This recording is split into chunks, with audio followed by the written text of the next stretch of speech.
Hey, Alan here at rvacrossamerica.net, and the full backstory for this post can be found at rvacrossamerica.net/Red Cloud. This video basically tells the story of a journey within a much bigger journey. I like to call it a mini journey or series of mini journeys that kind of interloop within a big journey. The big journey I've been on for the last 12 years has been living in an RV and traveling in an RV, largely in the Intermountain West. This mini journey takes place just outside of Vernal, Utah, and you can see some of the captions on the video to see where I am and where I'm headed. It took place on October 12, and I'm recording the audio on October 14, which for me is lightning speed to get this post out, because it is kind of timely. On October 12, actually the day before, we had a major cold front come through the area and basically ended what was a lingering summer. It's been a fairly warm September and a very warm October, with the exception of a few days.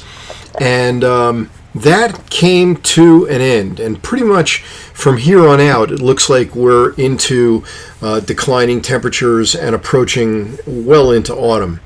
So on October 12, knowing that there was some atmospheric instability moving into the area, I expected clouds, chilly conditions, temperatures in the 50s in Vernal, and knowing that Vernal is on the edge of the Unita Mountains.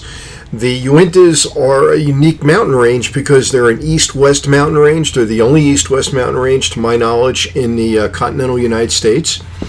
And they're just outside of Vernal. They can be reached literally within less than a half an hour. So I was up at Beans and Brew working on some other things, working for some of my clients, my concierge RV clients. And after a couple hours, 3 hours of sitting, it was time to get up and do something. I saw the clouds roll in. I knew there was a forecast of showers, and I realized that that meant there was an excellent chance of snow up in the Uintas. So what did I do? I headed there, of course.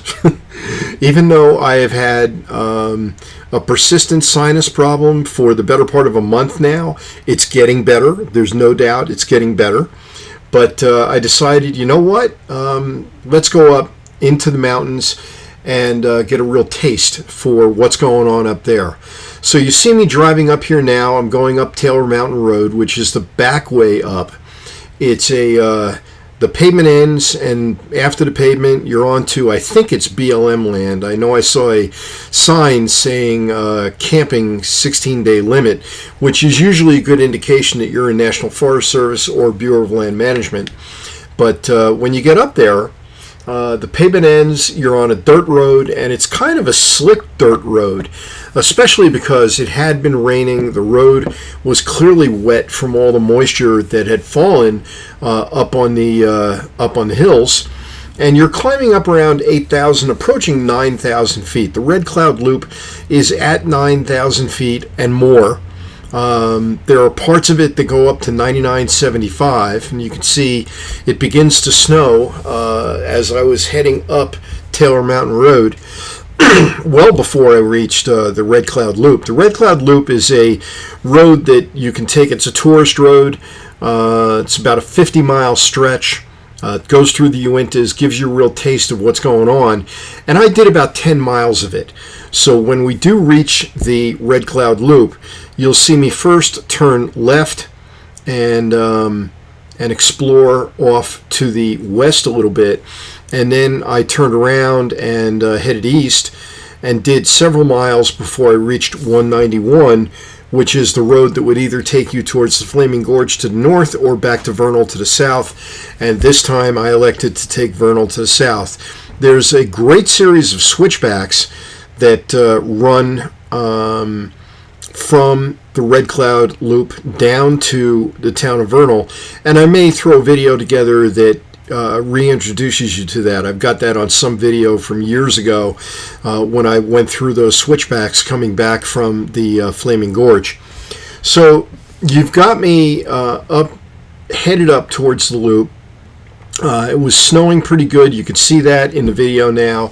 I wouldn't call it heavy snow, but it was a steady light to moderate snow. This is the approach to the Red Cloud Loop. And again, I first went left, if the video captures that. And then at some point, a couple of miles up the road, I did a K-turn, turned around, and headed back. There we go. That's the turn to the left. So you see that in various stretches here, the snow was coming down hard enough to stick.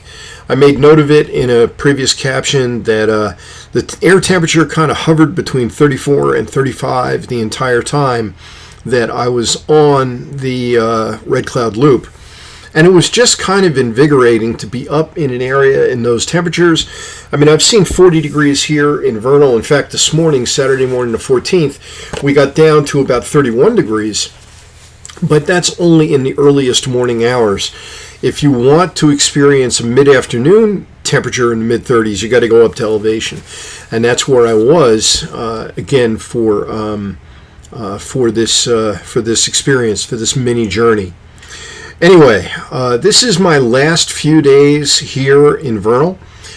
Starting in a couple days, I will be headed west. I'll be stopping off probably at one of Utah's state parks and then working my way west and north through Brigham City and through Ogden, and then Ogden, Brigham City, and Logan, or just west of Logan, and then up into Idaho. I'll spend a few days in Idaho, and then I am on my way to Montana, where I anticipate skiing for the entire winter, and I'll have much more for you about that. As you can see here on the Red Cloud Loop, it's definitely a technical road. There were stretches where I was only doing about 15 miles an hour because you got a pretty good drop-off to the right-hand side, and there were spots where it was nearly a sheer drop-off. Well, my voice is still not 100%. I'm still fighting these sinus issues. So I'm going to yield to some music, and I'm going to encourage you to see the rest of the story over at rvacrossamerica.net/Red Cloud. Alan here signing out. Enjoy the music for the balance of the video.